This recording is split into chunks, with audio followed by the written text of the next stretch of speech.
สวัสดีพี่น้องก็ต้อนรับกระสู่ซองทิปแชนอลได้พี่น้องในคลิปนี้ทิปกสิมาอัปเดตเพิ่มเติมเกี่ยวกับคลิปดราม่าเก็บค่าผ่านที่ดินส่วนบุคคลซึ่งทิปจือคอมเมนต์หนึ่งในคลิปนั้นมีคอมเมนต์หนึ่งที่บอกว่าบางทีในดราม่าดังกล่าวอาจจะมีเรื่องดีๆเกิดขึ้นก็ได้แมนอีลีซึ่งสุดท้ายแล้วจากที่คลิปนั้นเป็นไวรัลตอนนี้ทางได้รับการปรับปรุงและก็ใส่ได้แล้วจบปัญหาเรื่องเก็บค่าผ่านที่ดินส่วนบุคคลแล้วพี่น้องซึ่งหลังจากที่ว่าเจ้าของคลิปก็คืออ้ายบุญนำเพิ่นได้ลงคลิปไปสำหรับดราม่าเรื่องนั้นแล้วก็มีคนดังในลาวก็คือหนึ่งก็มีเจน้อมเพิ่นเป็นแม่ค้าออนไลน์เพิ่นก็มีคนติดตามหลาย 300,000 กว่าเพิ่นก็ไปเฮ็ดคลิปล้อเลียนค่ะพี่น้องแต่ว่าเพิ่นไปเห็นในคลิปนั้นเพื่อโฆษณาสินค้าของเพิ่นเดี๋ยวให้พี่น้องไปเบิ่งคลิปนี้นำกันก่อนเอานะบัตรกลับมาให้ได้บ่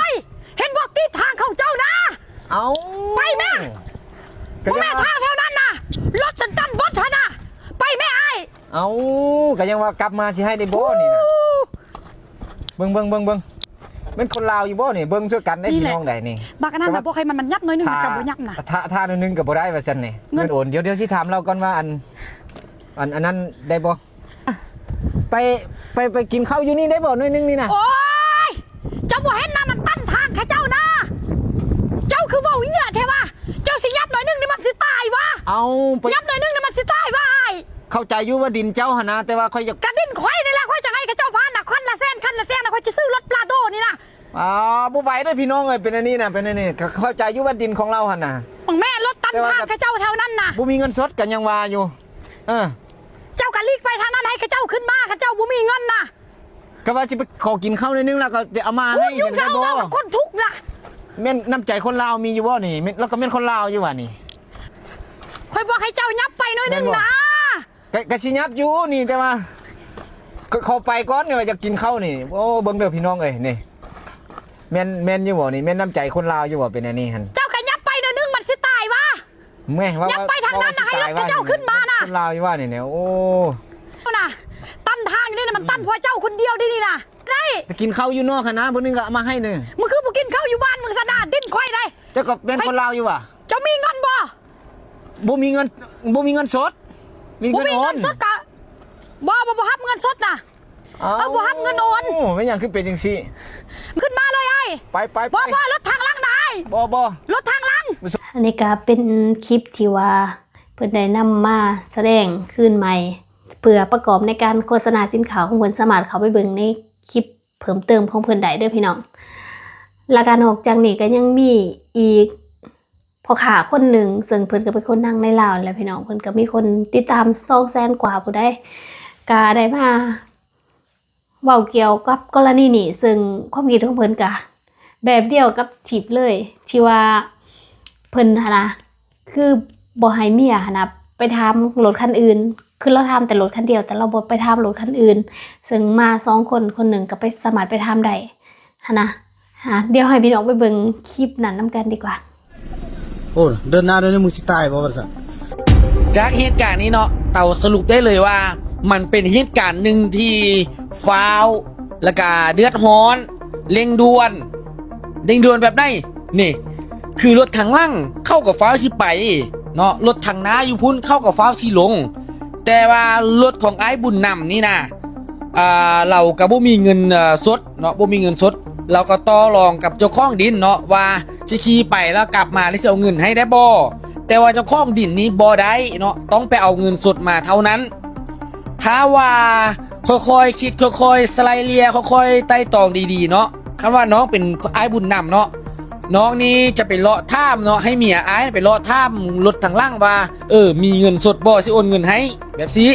โอนเงินให้แล้วไปเอาเงินมาแล้วก็ไปให้เจ้าของดินให้มันเรียบร้อยแล้วก็แล้วมันจึงบ่เจอเหตุการณ์แบบนี้เพราะว่าต่างคนต่างฟ้าวอันนี้น่ะอีลี่เต้าเบิงนี่หูตาเปล่าเลยคือไอ้บุญนำจะแบบว่ากลับไปกลับมาแล้วสิจ่ายได้บ่จังได้ก็บ่ได้เนาะเพราะว่าย่านการบิดเนาะเจ้าของดินกับย่านการบิดคือกันเนาะบัตรทางดีกลับมาแล้วบอลได้มาให้เด็กก็ไปเลยเนาะอันนี้ว่าความจริง เราบ่ให้ผ่านจังได๋เราก็บ่ให้ผ่านเฮ็ดจังได๋เราก็บ่ให้ผ่านฟังแต่เสียงสำเนียงของเราเจ้าก็จะฮู้แล้วเนาะแหงขี้เข้าไปแหงบืนเข้าไปกับเราทั้งใส่ละบ่ให้ผ่านไปเจ้าก็น่าจะเข้าใจอันนี้ค่อยเข้าใจเด้อไอ้สิบ่จังได๋ก็บ่ได้ดอกเนาะเพราะว่ามันเป็นกฎของเราแล้วมันเป็นดินของเราแล้วจังหวะนั้นน่ะเราคุมหมดแล้วทุกสิ่งทุกอย่างอยู่แถวนั้นน่ะเราคุมหมดอันนี้เต่าก็บ่ได้เว้าให้เราเนาะเจ้าของดินน่ะเราเฮ็ดทึกแล้วเนาะสิทธิ์ไผสิทธิ์มันดินไผดินมันเราสิเก็บหลักแสนเราสิเก็บหลักหยังกระแตเนาะทุกคนสามารถเว้าให้เราได้สามารถตำหนิเราได้ว่าเฮ็ดจังซั่นมีจังซี่นี่ปลูกเฮือนเป็น100หลังพันหลังกระแตเนาะอันนี้เป็นเรื่องของเราสมมุติว่าเต่าเป็นเจ้าของดินเต่านะจะให้อ้ายนี้ขึ้นไปก่อนเนาะขึ้นไปจอดแถวทางหน้าก่อนแล้วเราให้รถทางล่างนี่ออกมาแล้วก็ให้เรานี่ไปเอาเงินกับรถทางล่างนี่ก็ได้แล้วก็โอนเงินให้เขาถ้าบ่มีเงินเนาะแต่ว่าเรานี่ให้ไปจอดอยู่หน้าหันไปจอดทางลุ่มทางหันก็บ่มีเงินน่ะแล้วไปซอกเขียเงินมาก็ประมาณนี้แหละบ่มีหยังก็อยากให้ไทยสัญญาบุรีไทยเมืองเพียงไทยแก่นเท้าไทยบ่แต่นั่นหยังให้เข้าใจกันนั่นแหละสิมาบิดเที่ยงกันเพื่อหยังเป็นคลิปที่ว่าเพิ่นได้นำมาแสดงความคิดเห็นและเพื่อประกอบการโฆษณาของเพิ่นสามารถไปเบิ่งคลิปเพิ่นได้พี่น้องซึ่งนอกจากนี้ก็ยังมีคนอื่นๆที่เพิ่นเอามาเฮ็ดคลิปการแสดงเพิ่มเติมนะพี่น้องเราหลังจากนั้นนะมื้อนี้ทีมก็ได้ไปเห็นคลิปบ่าวบุญนำคลิปไอ้บุญนำเพิ่นอัปเดตมาใหม่พี่น้องตอนนี้แม่นเส้นทางใส่ได้ปกติแล้วพี่น้องในจุดที่ว่าเพิ่นเก็บเงินค่าผ่านที่ดินส่วนบุคคลนะพี่น้องตอนนี้ทางแต่เฮาการสมแปลงแล้วนี่มีอัปเดตเพิ่มเติมจากไอ้บุญนำเดี๋ยวเฮาไปเบิ่งคลิปนี้นำกันสบายดีครับผู้ชมสบายดี FC ของบ่าวนำกันเบิดสู่คู่สู่คนพี่น้องเอ้ยเนาะอัปเดตเส้นทางเนาะบอนที่เกิดดราม่ากันตอนนี้โอ้ยพี่น้องเอ้ยเนาะเพิ่นซ่อมแซมแล้วเด้อเนาะเพิ่นซ่อมแซมแล้วก็ทางสะดวกสบายแล้วเด้อพี่น้องเนี่ยแท้จริงแล้วเพิ่นก็อันนั้นพี่น้องเนาะนี่บอนที่มีการพิดเที่ยงกันมาแล้วเนาะแต่ตอนนี้ก็ถือว่าทุกอย่างปกติแล้วพี่น้องเอ้ยเนาะถือว่าเส้นทางสะดวกสบายแล้วแต่จริงแล้วเพิ่นก็แป้งมาใกล้จะฮอดแล้วพี่น้องเนาะแต่ว่าบังเอิญมันก็มาเกิดปัญหาก่อนพี่น้องเนาะแน่พี่น้องเนาะบ่ได้เสียเงินแล้วเด้อบาทนี้ไปมาสะดวกละบาทนี้บ่มีค่าบ่มีบินกันละบาทนี้เนาะเนี่ยเพิ่นอัดโดยหินจังน้อยเพิ่นก็สิปูยางแล้วเด้พี่น้องเอ้ยเนี่ยเห็นบ่อันนี้นะพี่น้องเอ้ยเนาะเส้นทางออกเส้นทางเขาเพิ่นก็อันนี้พี่น้องเนาะโอ้สวยงามละพี่น้องเอ้ยเดินทางสะดวกสบายแล้วเด้อเนาะขอบใจภาครัฐกันเทิงที่เอาใจใส่เบิ่งแย่งพี่น้องเอ้ยเพราะจุดนี้เป็นจุดที่แป้งเท่าไรกันยังคือเก่านะพี่น้องเอ้ยเนาะเพิ่นก็มาแป้งตลอดเลยพี่น้องบ่แม่นเพิ่นบ่แป้งพี่น้องเพิ่นแป้งตลอดเพิ่นก็ลงมาตลอดเลยแต่คือว่าแล้วหน้าฝนได้รถใหญ่รถลายได้พี่น้องเอ้ยเนาะก็เลยว่ามันบ่จังได๋วะมันก็เซาะกระเจือนไปนะแต่ตอนนี้เพิ่นมาเอามังหินเอาอย่างโอ้พี่น้องเอ้ยสะดวกสบายแล้วบัดนี้เนาะการเดินทางถือว่าตลอดปลอดภัยแล้วเด้อเนาะบ่ยานพี่น้องเอ้ยถือว่าบ่ได้ลากบ่ได้แก่แล้วเด้อแจ้งข่าวการเดินทางพี่น้องขอบเขตที่มีปัญหาในเมื่อก่อนเนาะแต่ว่าตอนนี้สะดวกสบายแล้วเด้อจากที่ไปอ่านหลายๆคอมเมนต์หลายคนก็ดีใจที่ว่าเส้นทางได้รับการปรับปรุงแก้ไขแต่ก็ยังมีบางคอมเมนต์ที่เพิ่นได้เสนอมาคือยังมีอีกหลายจุดที่ว่ายังเปเพเสียหายบางจุดก็ค่อนข้างไปมาลำบากเนาะก็คิดว่าทางเจ้าหน้าที่เพิ่นก็น่าจะค่อยๆปรับปรุงแก้ไขไปเป็นแต่ละจุดเนาะดีใจเด้อที่ว่าจุดนี้ได้รับการแก้ไขอย่างน้อยก็1จุดแล้วที่ว่าบ่ได้เสียเงินแล้วก็มีบางคอมเมนต์ที่น่าสนใจเด้อพี่น้องที่เพิ่นว่าถ้าแบบว่า